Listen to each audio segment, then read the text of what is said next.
Hello and welcome to the Boro Breakdown podcast, another episode on Marcus Forss. And this week we're going to give you a Brentford perspective on Middlesbrough's new frontman. And the reason why we're going to do this is because we're able to speak with Billy from Beesotted, who is a fantastic footballing mind. He travels up and down the country to watch Brentford play, and probably globally as well, not just watching Brentford, but England. And like I mentioned, a really, really good footballing mind. He wants to give you some insight as to why Brentford fans really love him, and also what he can bring to Middlesbrough and how he's going to fit in a little bit more. And this is going to be a really, really good audio for you to listen to and gain some more insight on him. So I'm going to leave you right now in the warm, soothing sounds of Billy from Beesotted. I hope you enjoy it. Hello, Boro fans. Hello, Boro Breakdown. This is Billy Grant, Billy the Bee from Beesotted, the Brentford fanzine here. Nice to chat to you again, and thank you very much for inviting me onto your podcast.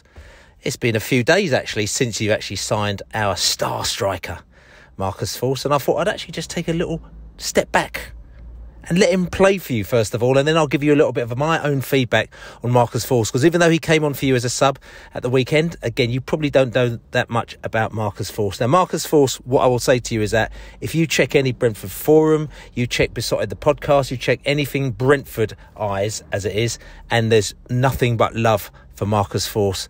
He's a wicked player. And the main thing as well for us is that the way that Brentford operates as well, we've got what we call it a no dickheads policy. If you Google Brentford no dickheads, okay, you'll see that Thomas Frank said that quite a few years ago, where we bring players on board who basically, they want to play for the team. They believe in the project as it is. I mean, that's a horrible phrase, I know. But they believe in what it's all about. And Marcus Forss was one of those players. He just believed in Brentford and believed in what we were all about. And he just got stuck in.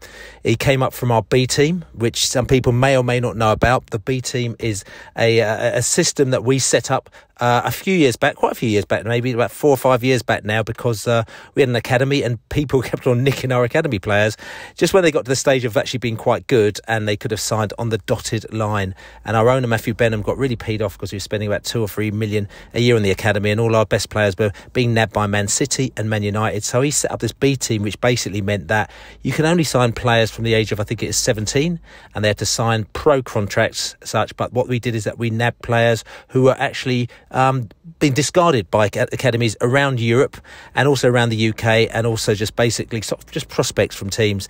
And Marcus Forss was one of these players, and he came in. He's actually a Finnish international as well. I'm a bit gutted because I actually had booked to go to Finland to see England play in that game, and then the pandemic came and I was unable to fly to Finland, so that would have been quite nice seeing our striker playing for Finland as he had done at the time as well. So but anyway, so Marcus Forss, like I said to you, he came into the B team and he just grafted away and he scored goals for the B team, and he got promoted to the A team.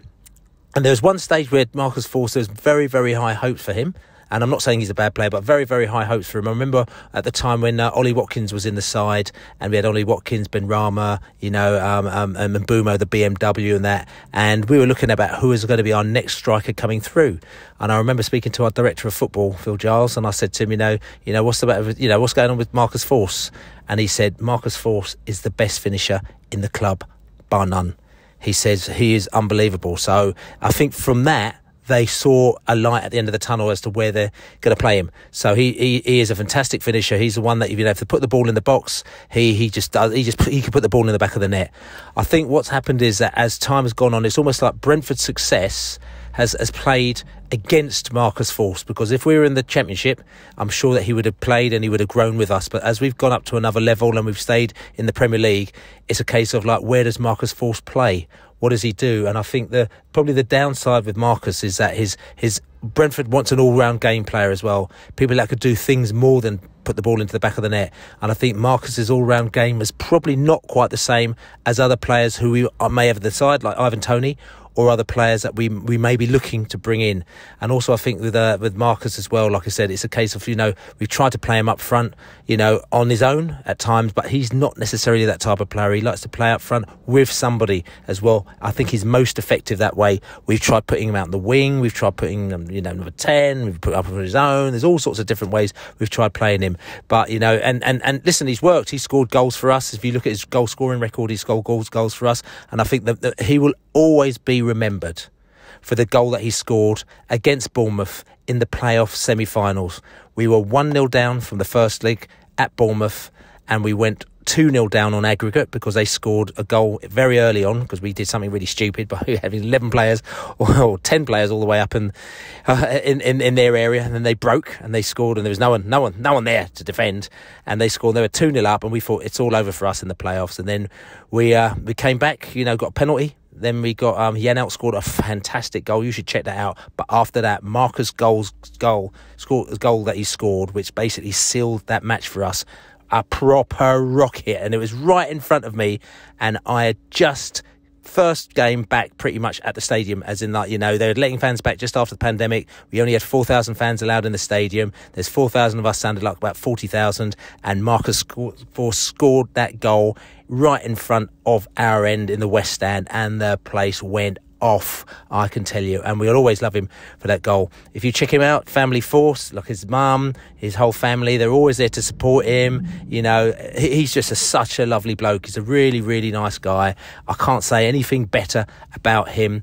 I think he's going to do really well at Middlesbrough. I think, as you know, we've got, we like you guys, and we hope you come up because we think going to Middlesbrough is a right laugh. I tell you something, in the Premier League, there's some right interesting places. I'm going to say that very diplomatically to go to, and I've actually, I enjoy going out to lots of places in the Championship more than the Premier League.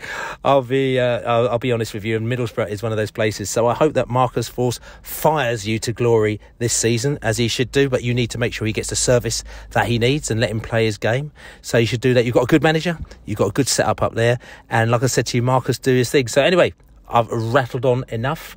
I'm actually still in Spain on holiday, and I'm going to be back next week, hopefully, to see the Bees carry on upsetting lots of people in the Premier League once again. But good luck to Boro, and hopefully I'll catch up with you very, very soon. See, I told you, it's a really, really good clip. And I want to thank Billy so much for giving us his time and allowing you to gain more insight on Marcus Forss. But if you do like our content as well, please do like this video, subscribe to our YouTube channel, and also subscribe to our podcast providers as well, because that helps us get found by our Boro fans. It helps spread the word of the Boro Breakdown podcast and helps us grow just as much as well. But right now, my name is Johnny Bullock, and this has been the Boro Breakdown podcast, and that was all your Marcus Forss chatter in a pod.